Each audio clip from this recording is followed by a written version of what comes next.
సాయిరామ్. సమర్థ సద్గురు సాయినాథ్ మహారాజ్ కీ జై. ముందుగా మన సాయి కుటుంబ సభ్యులందరికీ నమస్కారం అండి. అందరూ కూడా సుఖంగా, సంతోషంగా, ఆరోగ్యంగా బాగుండాలని మనస్ఫూర్తిగా కోరుకుంటూ ఈరోజు వీడియో మొదలు పెడుతున్నాను. ఇక ఈరోజు వీడియోలో బాబా గారు ఏం చెప్పబోతున్నారు అంటే, తల్లి, ఈ ఒక్క ప్రశ్నకు నా పాదాలు పట్టుకుని జవాబు చెప్పు తల్లి. రేపు ఉదయమే శుభవార్తతో నీ ఇంట్లో అడుగు పెడతానమ్మా అని బాబా గారు అంటున్నారండి.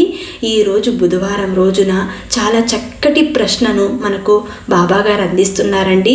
దానికి జవాబు ఇవ్వాల్సిన బాధ్యత మనదే. ఎందుకంటే బాబా గారు పాదాలను పట్టుకొని జవాబు చెప్పమని అడుగుతున్నారు. కాబట్టి తప్పకుండా మనమందరం కూడా బాబా గారు ఎలాంటి ప్రశ్న వేస్తున్నారో దానికి జవాబు మన దగ్గర ఉందా లేదా అని తెలుసుకోవాలంటే తప్పకుండా ఈ వీడియోని పూర్తిగా వినాల్సిందే. మరి బాబా గారు ఇచ్చే సందేశం ఏంటో ఇప్పుడు మనం తెలుసుకోవాలంటే ముందుగా బాబా గారు చెప్పినట్టుగా ఆయన పాదాలని పట్టుకొని చూద్దాం. అసలు బాబా గారి ఆంతర్యం ఏంటో తెలుసుకుందాం. ఏం చెప్పాలనుకుంటున్నారో విందాం. తల్లి, నీ మనసు ఎంతో అలికిడిగా ఉంది కదూ. ఎన్నో ప్రశ్నలు నీ మనసులో మెదులుతున్నాయి. అనేకమైనటువంటివి నా ముందు పెడుతున్నావు.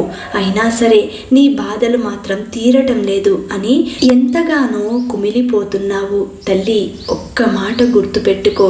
నీ జీవితంలో ఈ సాయి నీకు తోడుగా ఉన్నంత వరకు నీకు ఎలాంటి కష్టాలు వచ్చినా వాటి నుండి తప్పించడానికే నేను ప్రయత్నం చేస్తుంటాను. వాటి నుండి తట్టుకునే శక్తిని నీకు అందిస్తూ ఉంటాను. తల్లి, నీ బాధలు మర్చిపోయి ఓదార్పును ఇవ్వడానికే వచ్చాను. ఈ సాయి మాటలు వింటావు కదు బిడ్డ. ఈ ఒక్క ప్రశ్నకు నాకు జవాబు ఇస్తే చాలు తల్లి. రేపు నువ్వు పిలవకపోయినా సరే శుభవార్తతో నీ ఇంట్లో నేనే అడుగు పెడతాను. నువ్వు పిలిచినా పిలవకపోయినా ఈ సాయి చెప్పింది మాత్రం ఖచ్చితంగా చేసి తీరుతారు. తల్లి, ఎన్ని ఎడబాటలు ఎదురైనా ఒక్కటి మాత్రం గుర్తుపెట్టుకో. జీవిత ఆశయం నీలో బలంగా ఉన్నంత కాలం నిన్ను ఓడిపోనివ్వను.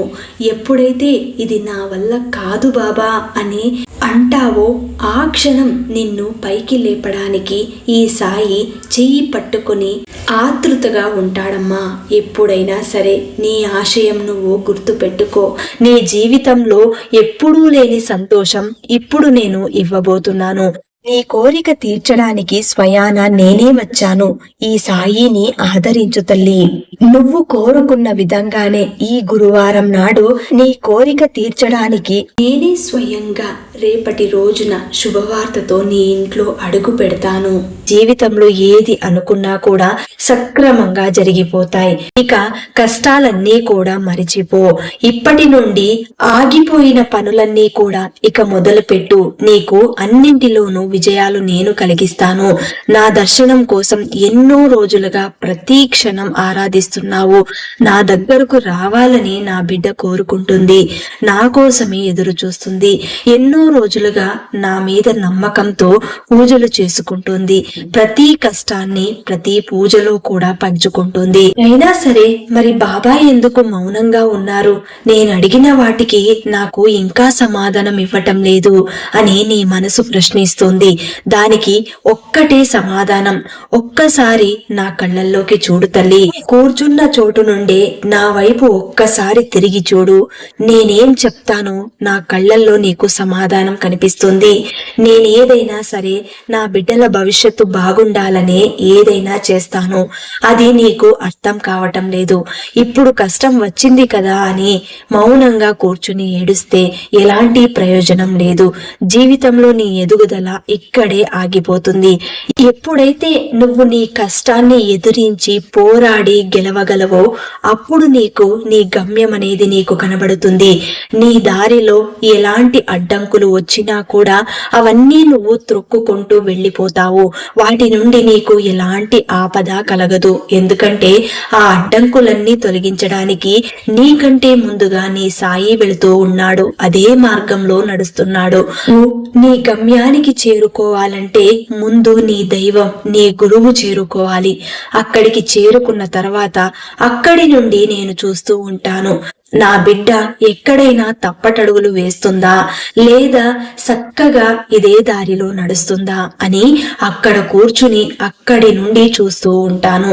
కాబట్టి తల్లి, నీ ఆపదలన్నింటికీ తొలగించడానికి ఈ సాయి నీకంటే ముందు నీ గమ్యాన్ని చేరుకున్నాడు. ఇక ఎలాంటి ఆలోచనలు చేయకుండా ముందు చూసుకుని ఈ సాయి నామాన్ని ఉచ్చరిస్తూ ముందుకు సాగు. అప్పుడే నీకు నీ గమ్యాన్ని చేరుకోవడానికి అతి తొందర సమయం పడుతుంది.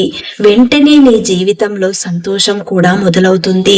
ఎలాంటి ఆలోచనలు పెట్టుకోకుండా ఈ సాయి చెప్పిన విధంగా మనసులో నీ ఇష్ట దైవాన్ని ఆరాధిస్తూ ఉండు.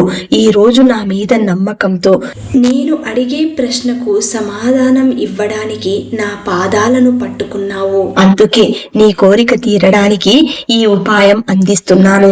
ఇక ఎప్పటికీ నా చేతుల మీదుగా జరగాలనుకున్న పనులు జరగవు అని నీ మనసు అనిపించినప్పుడు ఒక్కసారి నా నామాన్ని పలుకు. వెంటనే నీకు జరగదు అనుకున్నది కూడా జరిగేలాగా ఈ సాయి చేస్తాడు. తల్లి, ఈ రోజు నేను చెప్పేది పూర్తిగా విన్నావంటే ఎగిరి గంతులేస్తావు. ఎందుకంటే నీ సంతోషం పట్టలేనిది నాకు తెలుసు. నా మనసుకు తెలుసు నా భక్తులు ఎలా ఉంటారు. నా బిడ్డలు ఒక్కసారి నన్ను నమ్మితే ఏ విధంగా వారి జీవితంలో మసులుకుంటారో నాకు బాగా తెలుసు. ఒకవేళ తప్పు చేస్తే ఈ సాయి మాత్రం ఊరుకోడు. ఏదో ఒక రకంగా శిక్షనైతే విధిస్తాడు. మరి ఆ శిక్షని విధించినప్పుడు నువ్వు చేసిన తప్పు చిన్నదా పెద్దదా అని నేను చూడను. ఎందుకంటే నా బిడ్డల మీద నాకు కోపం రాదు. మీరంతా నా బిడ్డలు అని నేను భావించాను. నాకెవరి మీద ఎప్పుడు ఎలాంటి కోపము రాదు. నేనివ్వగలిగేది ఒక్కటే, నా ఆశీర్వాదం మాత్రమే. ఎప్పుడైతే నువ్వు తప్పటడుగు వేస్తావో ఆ క్షణంలో నీకు కర్మ అనేది నీ చుట్టూ మాయలాగా కమ్ముకుంటుంది. అప్పుడు నువ్వు అన్ని తప్పులే చేస్తావు. ఆ క్షణంలో చెడు కర్మలు ఎక్కువైనప్పుడు నీకు ఇన్ని కష్టాలు ఎదురవుతాయి. కష్టం అనేది చేతులారా ఒక మనిషి చేసుకోవడమే. ఎప్పుడైతే చేతులారా మనిషి చేసుకుంటాడో అది పూర్తిగా అనుభవించే వరకు అది నీ నుండి దూరం కాదు. ఎవరి ఆలోచనలు మంచిగా ఉంటాయో అలాంటి వారికి అంతా మంచి జరుగుతుంది. నా భక్తులను నేను ఎల్లవేళలా కాపాడుతూ వస్తాను. వారిని కాపాడటానికి 1000 చేతులైనా సరే నేను ఉపయోగించగలను. అంతటి శక్తి నాకు నా గురువు ఇవ్వగలడు. తల్లి, నేను చెప్పేది ఒక్కటే, నా బిడ్డలందరికీ ఉండవలసిన లక్షణాలు ఓర్పు, సహనం, శ్రద్ధ, సబూరి ఇవి ఉంటేనే వారి జీవితం చక్కగా సాగిపోతుంది. ఎవరిని కూడా ఎలాంటి సమయంలో ఎంత క్లిష్ట పరిస్థితి వచ్చినా కూడా వారిని బాధించకు. వారిని బాధ పెట్టినట్లయితే నువ్వు నన్ను బాధ పెట్టినట్లవుతుంది. సహించుకుని 1కి 2 సార్లు వారు చెప్పిన దానికి చిన్నగా సమాధానమిచ్చి వెళ్ళు. లేకుంటే ఆ సమయంలో నిన్ను ఇంకా కించపరిచిన వాడు ప్రత్యేకంగా నీ మనసుకు బాధిస్తే నా నామాన్ని స్మరించు. అక్కడి నుండి తిన్నగా వెళ్ళిపో. వాడితో యుద్ధం మాత్రం చెయ్యకు. దెబ్బకు దెబ్బ తీయవద్దు. ఎవరిని నీ విరోధిగా అనుకోకు. ఎవరు ఎవరికి విరోధి కారు. ఎవరిపైన విరోధ భావం అనేది పెంచుకోకూడదు. అందరూ ఒక్కటే, సమానంగా భావించు. ప్రేమని పంచు. మళ్ళీ నువ్వు మనస్ఫూర్తిగా నన్ను కోరుకుంటే తక్షణమే నీ ముందుంటాను. అప్పుడు నా దర్శన భాగ్యం నీకు కలుగుతుంది. ఎందుకంటే ఎప్పుడైతే నువ్వు ఆలోచనలతో కోరికలతో సతమతమవుతావో నాకు సంబంధించిన వారు మొదట ప్రాపంచిక కోరికలతోనే నా దగ్గరకు వస్తారు. వారి కోరికలు తీరి జీవితంలో సౌఖ్యం అంటే సంతోషం చిక్కాక నన్ను అనుసరించి ఆధ్యాత్మికంగా పురోగమిస్తారు. నిజానికి వారెంత దూరాన ఉన్నా కూడా రకరకాల మిషల మీద నేనే వారిని నా దగ్గరకు రప్పించుకుంటూ ఉంటాను. ఎవరు వారంతట వారుగా నా దగ్గరకు రారు. కాబట్టి తల్లి, నువ్వు చింతించకు. నువ్వు రావాలనుకున్నప్పుడు నేను తప్పకుండా నీ మనసుకు నచ్చిన విధంగానే నేను రప్పించుకోగలుగుతాను.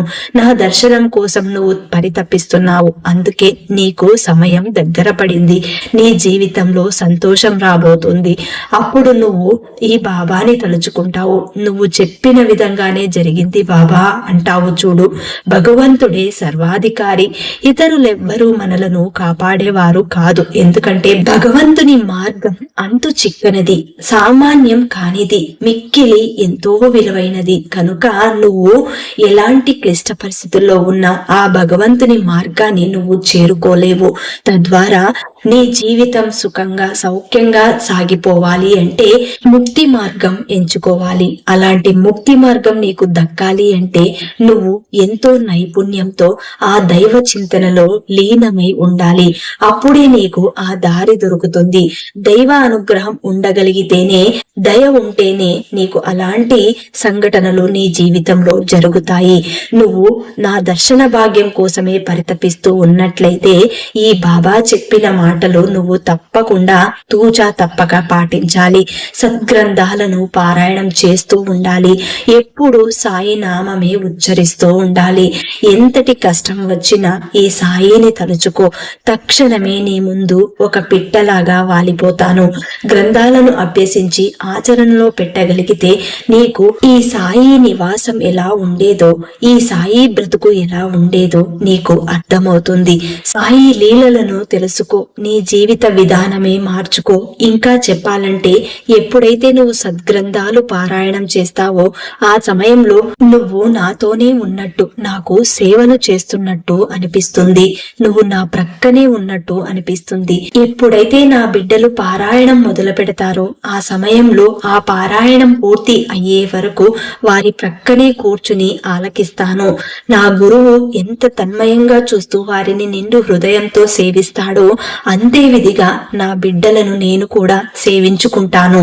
ఎప్పుడైతే నా బిడ్డలు వారి ఆకలిని కూడా మరిచి నా నామాన్ని ఉచ్చరిస్తారో అలాంటి వారి జీవితంలో ఏదైనా అనుకున్నారంటే ఆ క్షణమే తీర్చడానికి నేను సిద్ధంగా ఉన్నాను. ఎందుకంటే అలాంటి నా భక్తులు ఎప్పుడు నన్నే నమ్ముకుంటారు. ఏ పని చేసినా కూడా ముందుగా నన్నే తలుచుకుంటారు. కాబట్టి అలాంటి భక్తుల కోసం నేనెప్పుడూ కూడా ముందంజుగా వారి ముందే ఉంటాను. నీవెక్కడున్నా నన్ను తలచినంతనే నీ చెంత ఉంటాను.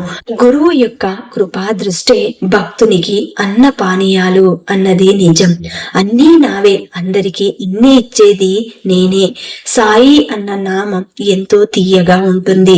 జ్ఞప్తి యందు ఉంచుకున్నంత మాత్రాన చెడు పలుకుట వలన, వినుట వలన కలుగు పాపములు తొలగిపోతాయి. ఎవరైతే సకల జీవ కోటిలో నన్నే చూడగలుగుతారో వారే నాకు ఎంతో ప్రియ భక్తులు. ఇది మాత్రం ప్రతి క్షణం నువ్వు గుర్తు పెట్టుకోవాలి తల్లి. నా దర్శనం కోసం ఎన్నో రోజులుగా పరితపిస్తున్నాను అని అంటున్నావే, ఇప్పుడు చెప్పు, నీ జీవితంలో నువ్వు ఏది సాధించలేనిది నీకు సాధించేంత శక్తిని ఇవ్వగలిగేది ఈ సాయినే. తల్లి, ఇప్పటికైనా నీకు అర్థమైందనుకుంటాను. ఒక్క ప్రశ్నకు నా పాదాలను పట్టుకుని జవాబు ఇవ్వమని అడిగాను. అదేంటంటే నువ్వు ఎంతవరకు శ్రద్ధ సబూరితో ఉన్నావో ఒక్కసారి నీ మనసుకి ప్రశ్న వేసుకో. నీ మనసులో వచ్చే జవాబే నేను పసిగడతాను. అప్పుడు ఆ క్షణం నీ మనసులో వచ్చే సమాధానం ద్వారా నేను రేపు నీ ఇంట శుభవార్తతో అడుగు పెడతాను అని బాబాగారు ఈ సందేశం అందించారండి. ఈ సందేశం నచ్చిన వాళ్ళందరూ కూడా శ్రద్ధ సబూరి అని కమెంట్ చేయండి. అలాగే ఈ వీడియోని అందరికీ అందేలాగా షేర్ చేయండి, లైక్ చేయండి. ఇంకా ఎవరైనా కొత్తగా మన ఛానల్ని చూస్తున్న వాళ్ళు ఉంటే వెంటనే సబ్స్క్రైబ్ చేసుకొని సపోర్ట్ చేయండి ఫ్రెండ్స్. మళ్ళీ రేపటి వీడియోలో కలుసుకుందాం. అంతవరకు సెలవు. సర్వే జన సుఖినో భవంతు. సర్వం శ్రీ సాయినాథార్పణమస్తు.